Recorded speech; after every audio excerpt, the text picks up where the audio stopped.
All right. Good afternoon, everyone, and welcome to another episode of the RK Leadership Podcast, where we help empower tomorrow's leaders through the sharing of knowledge, experience, and inspiring stories. My name is Rob Cameronpour, and I'm your host. And today, my special guest is Ted Rath. He's currently the VP of Player Performance for the Philadelphia Eagles. He was the president of the Professional Football Performance Coaches Association. He's worked with multiple NFL teams, including the Detroit Lions, Miami Dolphins, and the LA Rams. And I hope I'm not missing any of those anymore, Ted. But welcome Yeah, to the RK Leadership Podcast, and I'm delighted to have you on here today. I appreciate it. Humbled to be here. Really appreciate you and the opportunity to be on here. Thank you. Thank you, sir. So we can get right into it. So, Ted, please walk us through your journey and tell us how you ended up in the NFL. Yeah, shoot, great question. I'll give you the Cliff Notes version because I don't want to Sure. waste everyone's time and bore everybody to death. It started, I fell in love with really the sport of football. I think, Rob, it's one of those things from a leadership perspective and just from life lessons. I've learned so many valuable lessons from the sport of football because I do feel like it's a microcosm of what we deal with in life. You're going to have ups, you're going to have downs, you're going to have valleys, you're going to have adversity, and you have to learn how to lean into that stress. You have to learn how to lean into it to overcome it. So I've learned so many lessons from an early age. So I got very spoiled. I had great coaches in high school. I was fortunate to be able to go on and play in college. I played at the University of Toledo, a Division I program in the MAC. And then when I got finished, I had kind of fallen in love with the training aspect of it. I loved what football could teach you in other sports just from that leadership like we had talked about. But also I started to fall in love with the process, how you trained and how you prepared your body physiologically, but then how you trained your mind mentally and psychologically. I think there's a tie in there. There's a marriage. So during that time at Toledo, I had kind of looked at the performance department, and then I actually switched majors. I began in physical therapy, but I switched because I saw a path and I said, I think I'm good at this. I think there's a congruence. I think I have a passion for this and a skill. So I kind of jumped in and started coaching. I was a graduate assistant for 1 year and then worked all over the place. I've been at the high school level. I got very fortunate and lucky. I got into the NFL at an early age. And when I took that job, I basically took a part-time job. I only made $10,000 that first year, and I was working my butt off like crazy. And I was making ends meet through starting high school strength and conditioning programs and performance programs. And that helped me, but it also allowed me to kind of put the time in and once again develop that grit, develop through that adversity of not making much money, barely making ends meet, but really grinding and finding my way. And after that year, I got promoted. And it's been almost 2 decades in the NFL. So I've been very fortunate to work with amazing people and learn extremely valuable lessons from so many great leaders during that time. Nice. That's a great story, Ted. And you talked about two things, and I want to touch upon it. One was you learned a lot of lessons. What was the biggest lesson that you learned during this journey so far? Yeah, there's been a lot, but if I had to pick one, Rob, I would say it's all about the process. I love saying this, if do your habits of today align with your goals of tomorrow? Mhm. Your process has to be put in place, and you have to put what I call daily deposits in place. You have to invest in yourself. So I always ask myself at the end of every day, what did I invest in myself today that myself next week or next month will be thankful for? Did I sleep? Did I optimize my sleep? Did I work out every single day this week? Did I make the right nutritional decisions? Did I read? Did I listen to a podcast? Did I sharpen my mind? Did I connect with somebody who's going to help me become a better person? And then when I can look back, those deposits become the long-term investment that creates success. So that you can't skip that process. You have to put the time in. And what I always call those daily deposits, you have to specifically and intentionally take time to put those into your daily processes. Awesome. Well, that's some great advice, Ted. And you also talked about challenges. What was the biggest challenge that you overcame again in your journey? And there's been a lot of those too. And I think once again, you learn, you either fail or you learn. It's a Navy SEALs motto. And I got fortunate. I visited Coronado at one point when I was with the LA Rams and watching them with that same mentality. You look at these elite operators. I've taken the same thing. I've been fired. I mean, it's professional sport. We work in a very high stress, high optimum on really performance. So if you're not performing or your team's not performing, a lot of the times people are getting fired. So when you look at that, that was a big piece of adversity that I went through early on in my career from the Detroit Lions, but it ended up sending me to the Miami Dolphins, later on the LA Rams and Philadelphia Eagles. So it was one of those things. It was a catalyst. And once again, during that time, you have two options. And the beauty is it's your choice. When you do that, you can sit back, you can fall back, say, why me? You can sulk, or you can really utilize that as a catalyst and say, all right, cool, I'm going to use this because whether it's whatever you believe in, if it's God's timing or whatever, you're in that situation. So your choices are there. It's either I'm going to respond or I'm not. And that's what I've always loved because once again, sports, any type of sport, football, baseball, basketball, I think teaches us those moments because adversity in our sport is a loss. And a loss might feel like the end of the world because if you live in a city like Philadelphia, they do live and die by every single game every week. So when you look at that, that builds that grit, that builds that adversity tolerance so that you can start to sharpen your mind and you can really build that mental and emotional stability where it doesn't matter. The outcome's not always going to define you, but if you focus back on your process, you're going to get the next job or you're going to win the next game. Whatever situation you're dealing with, you have to focus on that. So I would say that's a big piece of adversity, but it taught me an extremely valuable lesson within that. So Ted, again, those are some great points that you mentioned there. I want to go back to, you know, failure. So when you fail, you know, at the beginning, you don't have that kind of mindset to say, okay, I'm going to keep moving forward. I'm not going to sulk. I'm not going to have that victim mentality. For some people, that exists, and it's very difficult for them to overcome that. What's your advice to those people who, you know, don't know how to get over that barrier and, you know, stop having that victim mentality and that, you know, learn from it and move on? How did you get over that? Well, I love that. And I'm still trying to get over it, Rob. We're never a finished product. That's what I Mhm. love. The first thing that popped into my head, it's a great book by Ryan Holiday. Ego is the enemy. Because if Yeah. you're in that frame of mind, you're probably allowing your ego to dictate a little bit. Because the truth of the matter is this, no one's perfect. We're all going to fail. I'm going to continue to fail. I'm going to make mistakes today, tomorrow. I'm going to try to avoid them. And I'm definitely going to try to avoid making the same mistakes.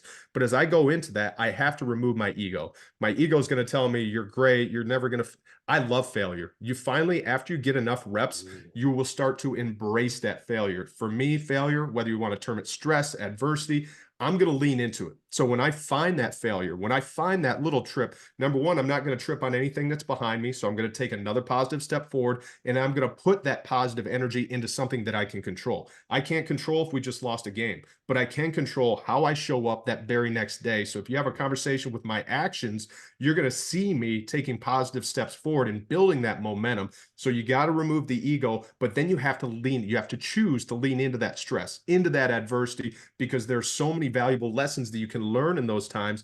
Don't miss that opportunity. Never want to miss a rep. And that's a great repetition to develop that grit, to develop that tolerance so that you can continue to become a better performer. I love that. That's amazing. And again, I can Thank you. tell you've got that hardcore mindset that's helped you get over that. So Ted, I want to step back and, you know, I want to help people understand what it is that you do as a performance coach and what areas you focus on with the players. Yeah, man, it's a tough question because it's changed so much too, Rob. This is why it's cool. I love this question because since the last 10 and 20 years, even the last 5 years, the amount of technology that has came in and helped us in a lot of ways, but it's really taken time to learn, to digest, and really to filter in because if you allow some of the technology and some of the data that's come in, it can paralyze you and you're going to get slowed down. You're going to get stuck in the mud a little bit. So a day to day, there's no 2 days alike. I would start with that because every day I joke about this. There's days where I'm a therapist, I'm a guidance counselor, I'm a life counselor. There's days where I'm just strictly a physiological coach. There's days I'm a researcher, a data analyst. There's so many different roles and so many different hats that you have to run because we look at the player as three aspects: mind, body, and soul. So if I'm taking in a player or even a staff member, I'm looking at all those three disparities. So now I'm not just training the physiological aspect. There's certain things that we can do to develop strength, power, resiliency. We have to build body armor in a combative sport like football, but we have to train the mind. We can't ignore that side of it. So from an emotional standpoint, once again, high stress, high pressure environment, especially if you're a player and you're expected to perform. And a lot of people don't always understand the top 5 or 10 guys on our team are doing well. They're getting paid a lot of money, and a lot of those guys have some guaranteed contracts. Part of that is the very small percentage of the NFL. You look at the other guys, And most of the players are living week to week, and we're cutting players literally in season every week. We're bringing in new players, we're getting rid of other players. So from a performance standpoint, that's a stressful environment. So getting everyone from a mind, body, and soul perspective aligned and in a good place where they feel comfortable so that they can go and perform, that's the most important thing. So a lot of times it's me having a conversation, Rob, with a player for an hour and a half, and it has nothing to do with football because they have no one else they can talk to, but they trust me. They come in, shut the door, and say, hey, I'm dealing with this life thing. It's my girlfriend, or I'm dealing with financial, whatever. And we sit there and I can help them hopefully come out on a better end when we're done with that conversation. So for me, it's looking at how we can impact the player, the person. So it's just like I would if I'm consulting with a business or a company. I'm going to dive into that person. It's not just the football player. It's not just the CEO or executive. What is this person? That person's built from a mind, body, and soul perspective. So we got to make sure we're touching and filtering through all of those areas. That's right. No, those are great points. Now I want to take that back to leadership. And what you talk about is having some of those conversations and sometimes difficult conversations with people. In your, in your experience, what has been one of the most difficult conversations you've had with a player that you might have, not been able to provide that proper feedback or help that you thought you would be able to? Yeah, there's one time I love this because this story I was just talking about it the other day, Rob. You have to make a decision, and I think when I was young with the LA Rams, I'd take on a leadership role. Basically, I was the youngest in the entire NFL at my position. Our head coach Sean McVay is the youngest head coach in the history of the NFL. So we're two relatively young individuals, and we're taking on these big leadership roles for an NFL organization. And I'll never forget the interesting thing when we get to training camp, Rob. Our in-season rules kind of change. We have a collective bargaining agreement.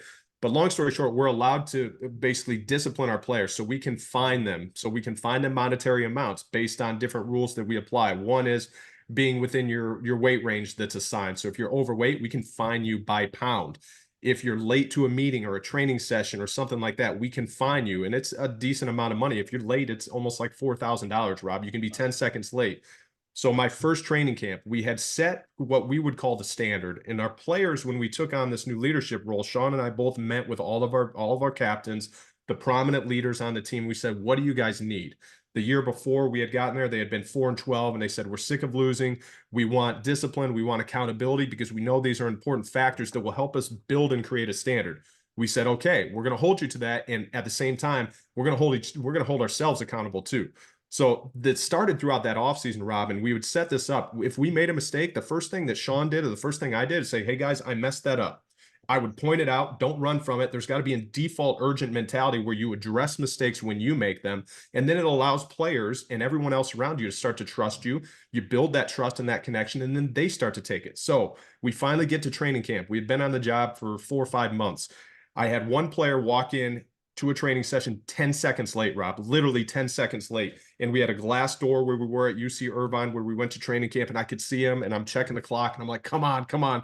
Michael Brockers is his name. He's a great guy. And he came in 10 seconds. And so I blew up the whistle, brought up the whole team. I said, guys, this is going to be our first fine of the year because the standard is we have to be on time. If you're not going to show up on time, then the rest of the standards, we're just filling you with lip service. And he kind of said, oh, man, it's 10 seconds. And I said, you know what? It is 10 seconds. But here's the thing, Brock. If you're in the fourth quarter and we're trying to sack Russell Wilson to get into the playoffs and you have to finish the play, does the ref blow the whistle if you just put 2 hands on him? Or do you have to finish the tackle? Do you have to finish the play? That is the standard. Whether it's 10 seconds or 10 years, the standard is what we're going to allow with our daily actions. So in that moment, Rob, I had a decision to make, and I thought about it in my head. I'm going through all the negotiables. I was like, I could let them slide, but that's not the standard. So that default urgent mentality allowed me to step up and set the standard in place. And that standard helped build a really strong culture within the Rams organization. I love that. I love that. And, that's the kind of mentality and that's the kind of leadership we need to deploy in, in an office environment as well. You got to raise the bar and you got to keep people accountable. So that's fantastic, Ted.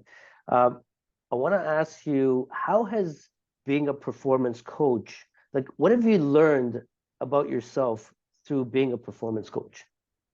Yeah, I love that's a great question, man.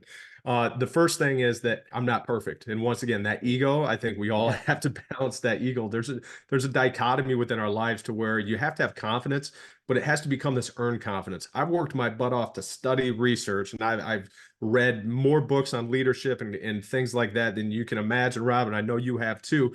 But Yes. from that, I still show up every single day knowing this. I don't know anything, and I can learn so much from you. I can learn so much from everybody that I encounter on a daily basis. So I absorb as much as I possibly can, but I try never to ignore a situation for what it can become because it can help me. It can help me develop into a better version of myself, and I can learn lessons from my children all the way up to the President of the United States. There are lessons to be learned with anyone and everyone that you come into contact with, and I think that's something that I'm continuing to learn. But as I remove the ego and I try to step back and realize, man, I have so much to learn, That's that's right. helped me continue to go in, hopefully with some humility into those situations and scenarios and learn as much as I possibly can from so many different contexts. I love it. I think you hit the nail on the head with that word humility. The ego is one thing, and having humility is another, to say, hey, there's nobody really below you, because we're all human beings, right? And I love the fact that you said you can learn from your kids. I've got a 6-year-old who I learn from all the time as well. She puts me in place and then check at times as well. So that's a great attitude to have, Ted. So I greatly appreciate you saying that. Now, Thank you. let's talk about strength and conditioning. What percentage would you say is physical and what percentage is mental? Ooh, another good one. Physical, there's obviously, especially in the sport of football, if you want to become an elite athlete and play at the NFL level, there's a physical component that you have to have, the genetics, and then you have to train appropriately, you have to eat appropriately, all those things. But realistically, what I've seen, Rob, because I've seen people possess all of the physical tools, and then I've seen them fizzle out and not have a career and be out of the league within 1 year because the mental component wasn't there. Yeah. There's never going to be a perfect marriage where it's 50-50, but I do strongly believe that the mental component is more important than the physical. There has to be a baseline of genetic components and everything else. But once you have that, that mental side and the psychological aspect of developing confidence, but also everything that we're talking about, we need players who are going to be growth mindset individuals. They have to be lifelong learners because those are the players that are going to study more. They're going to go home, they're going to watch additional film. They're going to go home and they're going to prepare a really healthy meal, get to bed at a decent time, and optimize their sleep and recovery aspects so that they can show up even better the next day. So that mental fortitude and that mental strength that it takes to show up consistently every single day, that's the hardest thing because the season's a grind, Rob, as you can imagine. It's a 7-month season, basically. If you go through the Super Bowl, it's a grind. You have to show up consistently, but when you consistently stack habits day after day after day, that's when those long-term successes happen. And that's what I've seen with the Hall of Fame caliber career players that I've been around. Those are the guys that did it consistently day after day after day. Awesome. So you talked about developing confidence. Mhm. Now, where does discipline come into this? And how do you build that discipline, Ted? Yeah, the end goal, Rob, is to build self-discipline within every players because I think Correct. we can always discipline. Discipline, it works some of the times, like the Brock example and things like that, where you can discipline and there's rules in place for a reason. That's why we have speed limits and everything else. But until you get to the point where you take self-ownership and you Yes. possess that self-discipline, you're ultimately going to be limited in how much success you can have. But once you turn the corner and you embrace it, once again, we're talking about embracing your mistakes, your Yes. failures, that adversity, and you lean into it, and then you pull from it what you can, you learn, and then you take a positive step forward.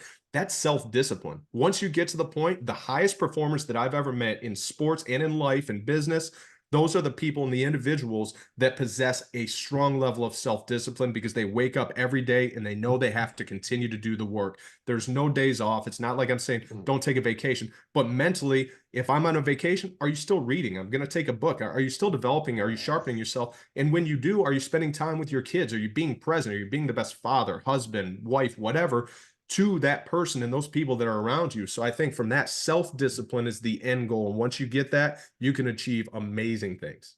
Awesome. I was actually talking to one of my employees today about, the instant gratification versus the delayed Mm. gratification, and our Gen Z and their instant gratification and dopamine requirement. So again, what is your advice to the younger folks, Ted? How do you overcome this challenge with today's social media, and you've got all this, gadgets in place. How do you build that discipline by delaying that gratification? Like, what have do you have any tools or anything in place that can help them? Yeah, definitely. Set up your daily process. So once again, I'll go back. Your habits, those daily deposits. Sit down. I would write out your daily routine. For me, I call the three W's. It's three things that I have to do.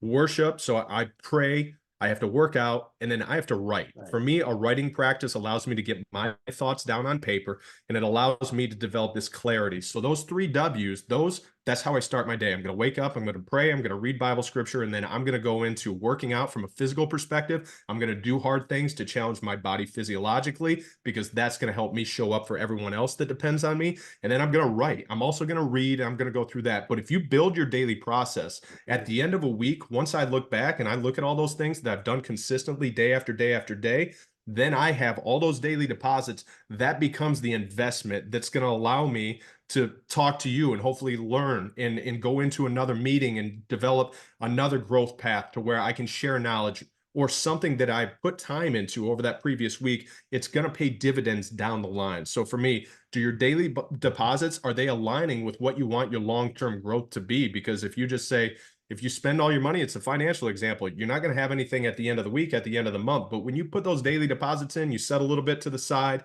at the end of the month, at the end of the year, you can go on a nice vacation. You can do those things. So our lives are no different. You have to put those daily deposits in, but you have to be intentional. You have to write those things down, and then you just have to wake up and you have to do the work. I believe you got to wake up early and you just got to get to work, Rob. Absolutely. And the word again, intentional. You got to be intentional Yes. about it. And again, great points, Ted. And thanks for sharing that with us. Now, I want to talk about the story about the LA Rams when they finished the 2017 season as the healthiest NFL team. What was special about the team, and what did you do differently? Well, you hit the key term, Rob, team, because it's, what I do. Sometimes I get the credit. It's not me. There's a lot of people working behind the scenes, from the athletic trainers, the sports medicine department, our team doctors, our orthopedists, the nutritionists, the equipment staff.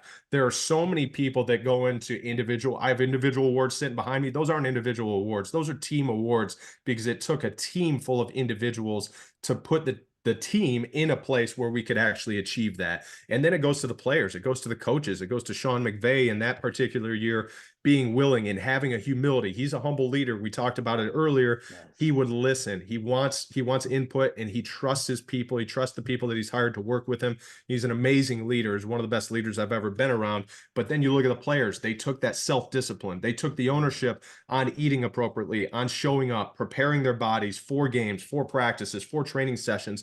So it's such a collaborative effort, Rob. That's what's awesome about the sport of football, but that's what's awesome about most businesses. There's so many, you can't do anything alone. This isn't an individual sport. This is a people life. We depend on people, and you really have to build your team. That's why I always love who surrounds you. If you look at the people directly surrounding you, hopefully you've put into place people that are helping you become a better version of yourself and pushing you and helping you, holding you accountable at times, but also from a loving and humility standpoint, they're helping you to push you because they know you can do better.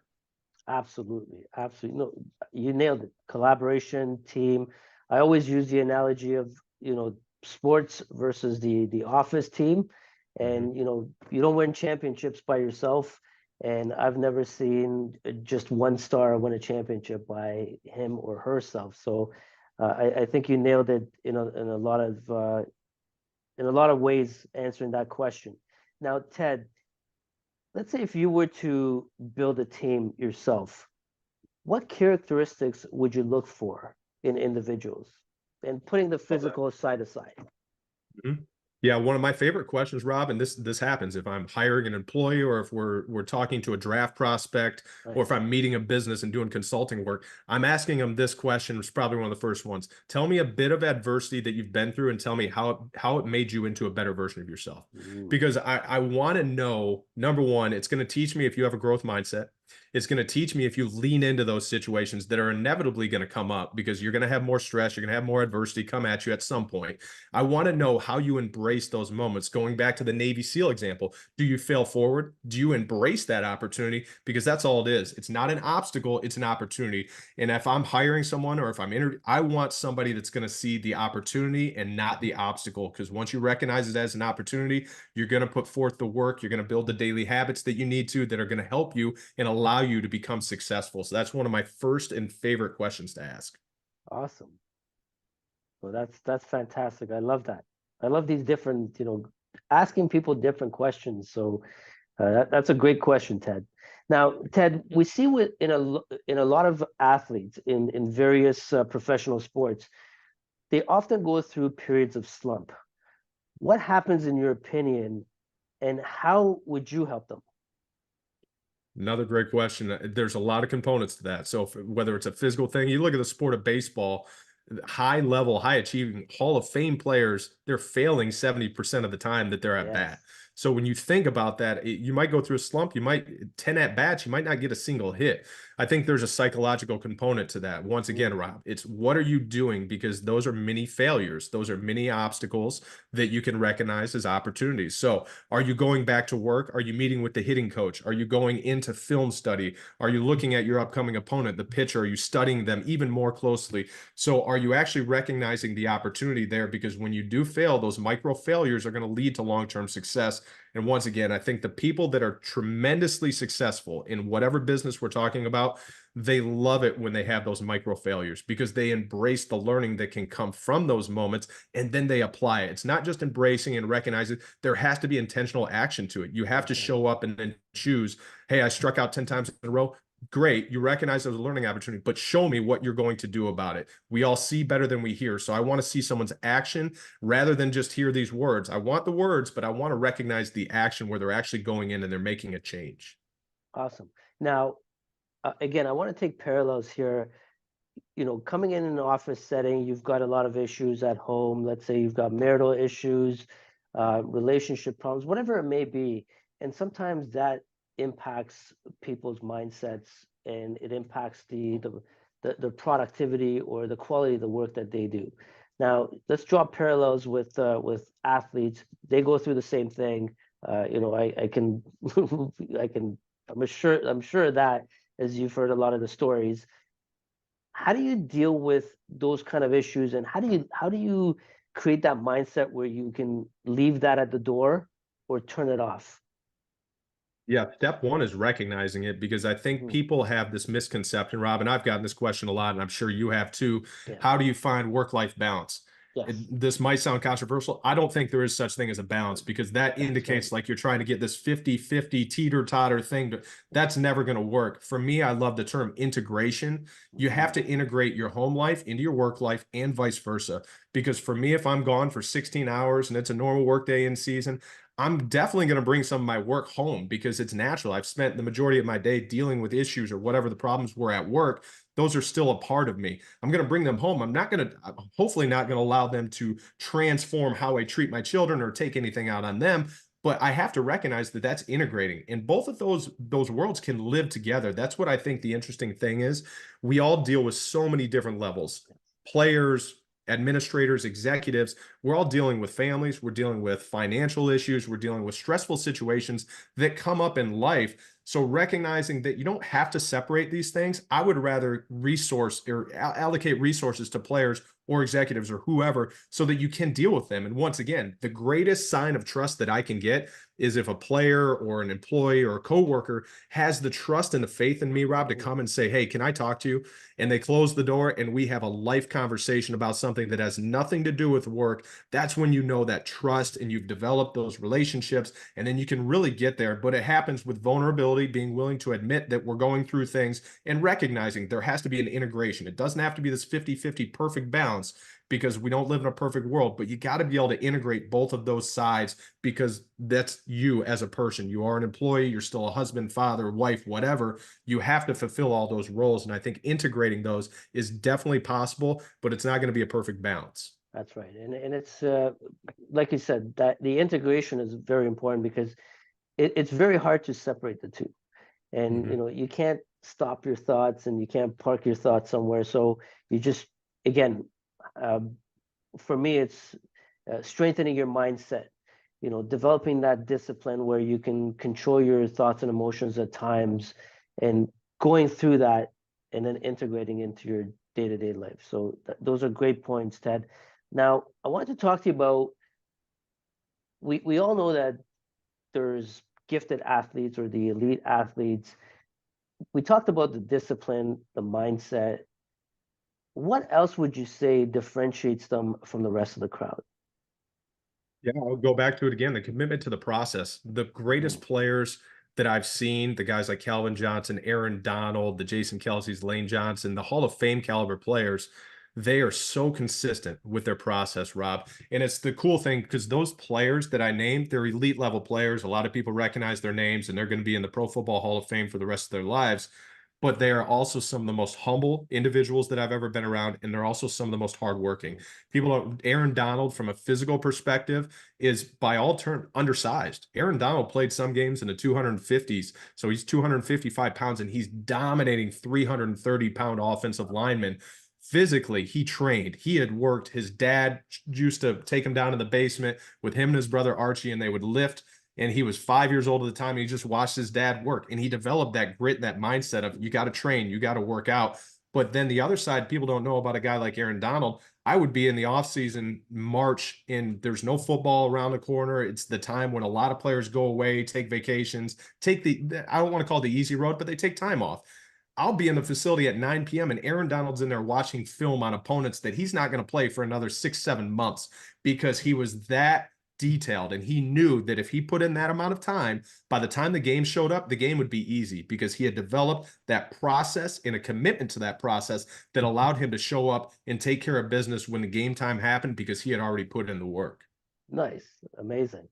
Eh, That's what it takes, everyone sees the outcome or the Mm. output, but they don't see the work that goes into building that.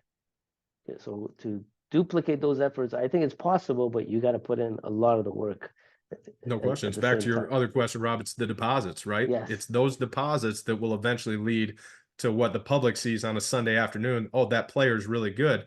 Yeah, but he's been working for the last 10 years. Every that's overnight right. success has been developed for decades. I love saying that because it's those guys that have put in work over years and years, and they've developed that process that eventually comes out in front of the world to see on a Sunday afternoon. But the work is there. The work goes in well before all that stuff comes out. Then the outcomes take care of themselves. Absolutely. Now, Ted, you've used one of my favorite words multiple times now, grit. Mm. What does it mean to you? So, being just outside of Philadelphia right now, Angela Duckworth, great book on grits, one of my favorites. She's phenomenal. Grit to me is having the ability, it goes back to a Rocky quote. Once again, all the Philly quotes are coming out. The Rocky movies. Perfect. Rocky says, it doesn't matter how hard you can punch. How hard can you get punched and then continue to move forward? Grit to me is exactly that. How many times can you get crushed? How many times can you fail? How many times can you be demoted, fired, whatever your situation, how many times can you overcome and then get back up and continue to build positive momentum after that happens? Those are the people that demonstrate grit. And those are the people in life, Rob, just like in business and in sport. Those are the people that will be successful because it's not how many times you can punch, it's how many times you can get punched and then continue moving forward because it's going to come for all of us. We're going to hit That's right. adversity. How you respond in those moments is what's going to allow you to demonstrate the grit that you can develop. I love it. Thank you so much, Ted. Now, this is for you. How do you ensure you're looking after yourself physically and mentally? And what are some of your daily habits? Yeah, I love it. It's going back to those 3 W's. When you wake up, number one, I think you got to wake up early. One of the things I love to do, I call it the toe test, Rob. When you wake up, your first win of the day, if your alarm clock hits that second buzz, you got to get up, let your toes hit the ground as fast as possible, and that's your first win of the day. Because the beauty is, once you do that, it's easier to build that positive momentum. So that first win of the day is that get out of bed as fast as possible. And then for me personally, I pray, like I talked about, worship, workout, and then write. For me, I got to go through that process. Once I do that, And typically, if I'm commuting to work, I'm listening to a podcast, I'm trying to ingest other ways that I can get knowledge. But once I take care of myself, and I believe you should do that in the morning, that works best for me. If you're an afternoon, whatever works best for you, just be realistic with it. For me, it's the morning, because then once I do that, I feel like I can invest fully into everybody else. I can invest in my kids. I can invest in our employees. I can invest in whoever I need to, whoever's depending on me. But I can't do that until I've invested in myself. So that personal process, I got to go through those 3 W's every day. Amazing. No, I love it. I love it. And I think that's what people need to develop are those habits. And I think you mentioned it too. Start with small habits and start creating those wins and stacking them. And I'm sure you've read The Atomic Habit as well, another great book to learn from. So before we wrap this podcast, we've come to a segment where I call rapid fire questions. I'm going to ask you a series of questions and tell me what comes to mind. I love it. Let's go. Let's go. What's the best advice that you've ever received? You got to do the work. It's as simple as that. Don't expect anything unless you put in the work. Awesome. What is your advice to young athletes? Once again, you got to put in the work. Do your habits of today align with your goals of tomorrow? If you want to be a professional athlete, are you training like a professional athlete right now? Awesome. What is the one word that describes Ted best? I hope grit. Going back to the word. That's the one thing I'm going to try to, it's what I'm trying to live on, Rob. Awesome. I love it. Who's winning the next Super Bowl? Ooh, hopefully the Eagles. I had to put you on the spot there, Ted. And where can people find you? All the socials at Ted Rath Strength Coach. Doing a lot of stuff too. We're writing a book. Hopefully, keep your eyes out for that. That should be out earlier this fall. And then just launched a YouTube channel. So Ted Rath Strength Coach. It's fitness related, and then all the socials. So trying to get out there and spread the word and hopefully help some people. Awesome. Thank you so much. I greatly appreciate your time today with me. I'm sure a lot of people have learned a lot from you today, from sharing your knowledge and experience, and that's what this podcast is really about. For those out there who have any questions for Ted, please drop them in the comment box below, or you can reach him directly. But again, thank you so much, Ted, for being with me today, and we'll see everyone else on the next episode. Take care, everybody. Thank you, Rob.